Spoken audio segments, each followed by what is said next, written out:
Zoti pasi tregoi se nuk I lejohet pejgamberit të përzër nga prania e tij besimtarët e varfër për ta porositur që t'i nderojë ata, urdhëron e thotë: وَإِذَا جَاءَكَ الَّذِينَ يُؤْمِنُونَ بِآيَاتِنَا فَقُلْ سَلَامٌ عَلَيْكُمْ كَتَبَ رَبُّكُمْ عَلَى نَفْسِهِ الرَّحْمَةَ أَنَّهُ مَنْ عَمِلَ مِنْكُمْ سُوءًا بِجَهَالَةٍ ثُمَّ تَابَ مِنْ بَعْدِهِ وَأَصْلَحَ فَإِنَّهُ غَفُورٌ رَحِيمٌ.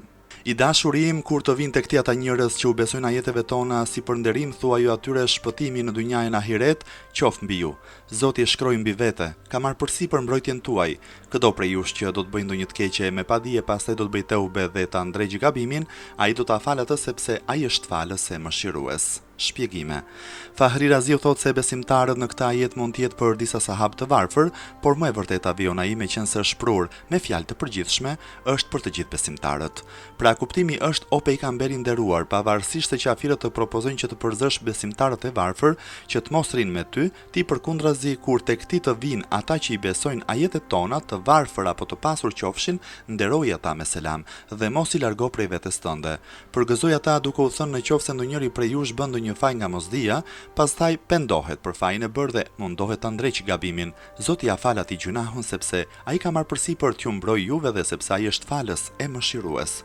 Fjala xhehala, padije, këtu është në kuptimin e gabimit pa dashje. Ajo punë që bëhet gabimisht ose pa dashje nuk do teube. Por kjo fjalë është prur për theksuar se bërja e fajeve u përshtatet të paditurve, xahilve, e të marrëve, sufehave dhe jo të diturve. Të paditurit për pak shije që ndjejnë nga I gjunah nuk merakosen se humbin shumë dobi të mëpastajme. Prandaj atij që bën mëkate, sikur edhe I ditur të jetë, lejohet I thuhet I paditur, xahil. وَكَذَلِكَ نُفَصِّلُ الْآيَاتِ وَلِتَسْتَبِينَ سَبِيلَ الْمُجْرِمِينَ. Ne siç kemi shpjeguar në këtë sure arsyet për qenien e një Zoti, për profecinë e Muhamedit dhe për punët e ahiretit, po ashtu I shpjegojmë ajetet e Kuranit që dalë në shesh e drejta dhe të shihet udha e fajtorëve, të shfaqet rruga e besimtarëve dhe e fajtorëve. Shpjegime. Fahri Raziu thotë se nga përmendja e udhës së fajtorëve nënkuptohet edhe udha e drejtë e besimtarëve, sepse nuk ka udhë të tretë në mes së drejtës e së gabuarës. Prandaj posa të përmendet njëra ndër ato të dyja nënkuptohet edhe tjetra, për këtë arsye në ajet është mjaftuar vetëm me përmendjen e udhës së fajtorëve. Zoti tregoi se e ka shpjeguar udhën e fajtorëve për të treguar edhe se ai e ka ndaluar ndjekjen e asaj udhe, urdhëron e thot: "Kul inni nuhitu an a'budu alladhina tad'una min dunillah, qul la attabi'u ahwa'akum, qad dalaltu idha wa ma ana min al-muhtadin." Thuaju I dhujtarëve, unë jam I ndaluar të adhuroj ato sende që adhuroni ju veç Zotit. Thuaju, unë nuk ndjek dëshirën tuaj, sepse në qoftë se unë ec në gjurmët e asaj dëshire, atëherë me të vërtet e kam humbur udhën e drejtë dhe nuk jam prej atyre që janë drejtuar për së mbari. Shpjegime. Fahri Raziu thotë se ky ajet I madhëruar tregon se qafirët I adhurojnë idhujt, jo se mbështeten në ndonjë argument, por vetëm sepse ndjekin dëshirat e tyre të paligjshme dhe pse duan të imitojnë prindërit e vet. Dhe gjërat që ata adhurojnë s'janë gjë tjetër veç se gur, drure, metale që ata I kanë punuar me duart e veta dhe që s'mund të bëjnë asgjë. Pra puna e tyre s'është gjë tjetër veç se një marrje dukshme. قل إني على بينة من ربي وكذبتم به ما عندي ما تستعجلون به إن الحكم إلا لله يقص الحق وهو خير الفاصلين.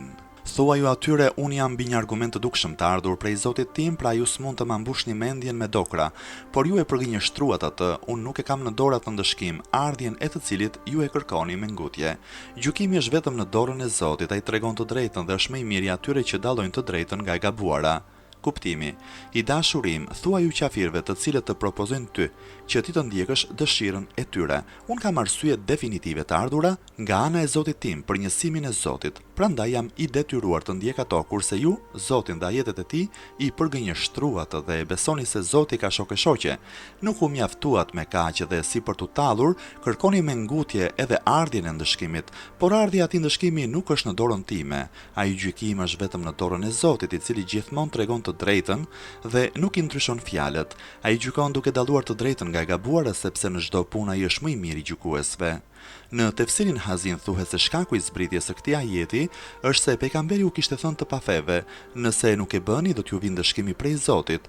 Ata si me tallur I thanë, le të zbresaj ndëshkim një orë më parë. Për këto fjalë ka zbritur ajeti më sipër, në të cilin pejgamberi urdhërohet u thot atyre, ndëshkimin që ju e kërkoni t'ju vi me ngut, se kam unë në dorë, atë e ka në dorë Zotit dhe kur të dëshiroj ai e zbret. قل لو أن عندي ما تستعجلون به لقضي الأمر بيني وبينكم والله أعلم بالظالمين. Thua ju atyre si kur t'ishte në dorën time ndëshkimi që ju kërkoni të zbres me ngut, do të mbaronte puna ndërmjet meje dhe ndërmjet jush, do t'i lutesha Zotit dhe të shpëtoja prej jush.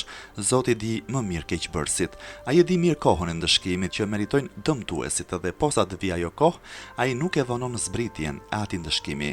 Prandaj kurdoherë duhet jeni të friksuar prej ndëshkimit të Zotit.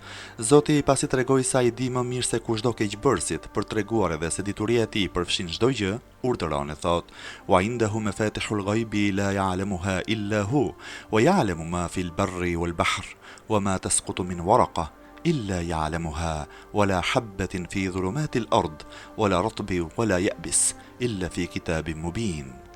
Vetëm te Zoti janë çelësat e të panjohurës të asaj që s'ka ndodhur, gajbit.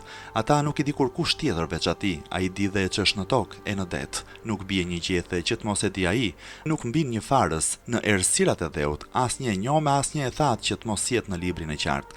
S'ka gjë që të mos jetë në diturinë e Zotit, ose s'ka ndonjë send që të mos jetë i shkruar në Lauhi Mahfudh. Shpjegime. Vetëm te Zoti janë çelësat e gajbit, qysh nuk i di Zoti punët e keqbërësve, do e mos që i di sepse te ai janë çelësat e punëve të fshehta. Ai di fillim e mbarim se si do të rrjedhin punët. Ato nuk i di kur kush tjetër veç atij, veç Zotit nuk është tjetër kush që i di punët e fshehta.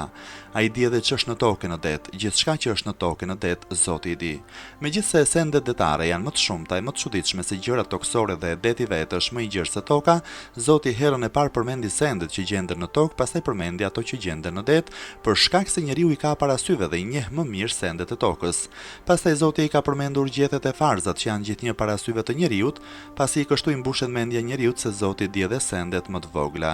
Prandaj njeriu duhet të mendojë të veprojë ashtu siç i kërkohet, sepse Zoti di një për një punët e njerëzve. Nuk bie një gjethe që të mos e di ai e di gjethin që bie prej drurit, kur dhe kur ka rënë dhe pse ka rënë. Nuk mbin ndonjë farës në errësirat e dheut, asnjë e njom, asnjë e thatë, që të mos jetë në librin e qartë. Ai di edhe farzën që mbin brenda në tokën e errët dhe gjithnjë që janë të njoma e të thata, të gjalla e të vdekura, çka qenë ç'është e çdo të jetë, që të gjitha janë në diturinë e Zotit, s'ka ndonjë gjë që të mos jetë i shkruar në Lauhi Mahfudh.